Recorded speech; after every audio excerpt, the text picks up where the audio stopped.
کیوں بولتے ہو؟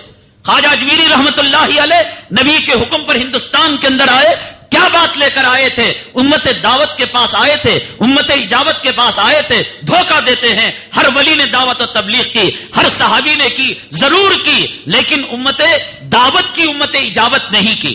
خواجہ اجمیری رحمت اللہ علیہ نے دعوت و تبلیغ کا جو فریضہ انجام دیا، امت دعوت کے 1,00,000 افراد نے آپ کے ہاتھ پر کلمہ پڑھا. یہ امت دعوت. اور امت اجابت 70 لاکھ مسلمانوں نے آپ پر بیعت توبہ کی. اب اس چیز، ہر کام کو چھلے سے جوڑنا، ہر کام کو چھلے سے جوڑنا. ارے رمضان کے اندر کیوں تو جاتے ہو جماعت میں؟ قرآن سنو، اعتکاف میں بیٹھو، عالم باہر سے آئے ہیں ان کی تفسیر سنو. نبی بدر کو نہیں گئے تھے؟ بدر کے جانے کو اور تمہارے اللہ کی قسم، اللہ کی قسم، بدر میں جو صحابی گیا، وہ صحابی نے جو استنجا کیا، اس استنجے میں جو جراثیم تھا، قیامت تک تمہارے تبلیغی اس پیشاب کے جراثیم کو نہیں لگ سکتے. ارے کیا بات کرتے ہو لوگوں، کیا بات کرتے ہو؟ صحابہ کی، بدری صحابہ کی، جن کا نام لے کر دعا کرے تو دعا قبول ہو جائے. ہر بات کو اللہ کا راستہ، اللہ کا راستہ، جنگ کو جائے اللہ کا راستہ، قرآن پڑھانے جائیں اللہ کا راستہ، ہر جو ہے کام کو چلے سے دھوکہ کیوں دیتے ہو لوگوں، دھوکہ کیوں دیتے ہو؟ اب سنو واقعہ کیا تھا. واقعہ تھا زندہ وقت لکھنؤ کی جماعت ہے، جس نے کہا وہ ہے، جو کہتے وقت گواہ تھے وہ ہیں، کہنے والا بھی ہے اور اللہ گواہ ہے. سمجھ گئے؟ اللہ کے لیے انصاف سے کام لو. ابھی ہے جماعت، وہ جماعت نہیں گئی. گزشتہ جمعہ یہاں تھی. اور عثمان غنی کا واقعہ، حضرت عمر فاروق رضی اللہ تعالیٰ عنہ کے دور میں ایک بادشاہ تھا اور کچھ لوگ تھے طواف کر رہے تھے. طواف کرتے ہوئے بادشاہ کی چادر پر کسی غلام کا، کسی چھوٹے آدمی کا پیر لگ گیا. چادر میں آ گیا، ٹھوکر لگی. کیا ہوا؟ اب تھا بادشاہ. اب طواف کون کرتا؟ ہندو کرتا، مسلمان کرتا ہے. اس نے تھپڑ مارا اس آدمی کو. نالائق، دیکھتا نہیں تھپڑ. اس آدمی نے جس نے تھپڑ کھایا، حضرت عمر فاروق رضی اللہ تعالیٰ عنہ کو جا کر شکایت کر دی. حضرت عمر فاروق رضی اللہ تعالیٰ عنہ نے اس بادشاہ کو بلایا، کہا کہ اسلام کے اندر جیسا تیسا بدلا ہے. ایک تھپڑ کو ایک تھپڑ، ایک ہاتھ کو ایک ہاتھ، ایک آنکھ کو ایک آنکھ، ایک مکے کو ایک مکہ. اب تمہیں اس غلام سے تھپڑ کھانا پڑے گا. اب وہ بادشاہ کہنے لگا کہ صاحب یہ تو میری بڑی بے عزتی ہے، تھپڑ کھا کر غلام سے جاؤں گا، تو کریں گے. اب وہ مرتد ہو گیا. اور مرتد پر اسلام کا قانون جاری نہیں ہوتا. مرتد جو ہو جاتا اسلام سے نکل گیا، اسلام کے قانون سے بھی وہ ہٹ گیا.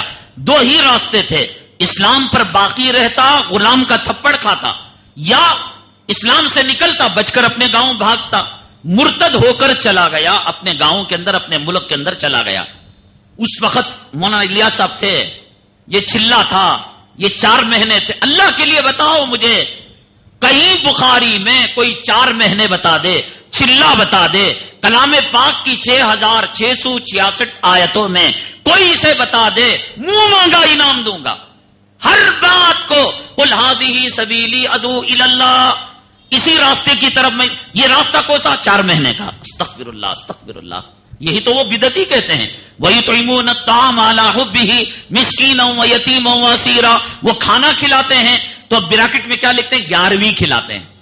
جیسا کھانا کھلانے کو 11ویں کہہ کر ٹھپا لگایا، تو یہ بھی فی سبیل اللہ کو چلا کہہ کر ٹھپا لگایا. جیسے ان کو وہ کہنے کی اجازت نہیں، ان کو یہ کہنے کی اجازت نہیں ہے. تو یہ تھا، وہ چلے گئے مرتد ہو کر. اسلام کا ذائقہ چکھ چکے تھے، طواف کر چکے تھے، اور ایمان اسلام کے ذائقے سے واقف تھے. پچھتاوا تو ہونا تھا. کہا کہ اب اس حالت میں مروں گا، میں جہنم میں جاؤں گا. بڑے بڑے صحابہ تھے، مشورہ لیا. کہا کہ نہیں، اب تو تجھے تھپڑ کھانا پڑے گا، اب تجھے کوئی چارہ کار نہیں. کہا کہ اب ایمان لاؤں تو بھی بے عزتی، اب رہوں اس حالت میں مر نہیں سکتا. تو بڑے ہوشیار تھے صحابہ کرام.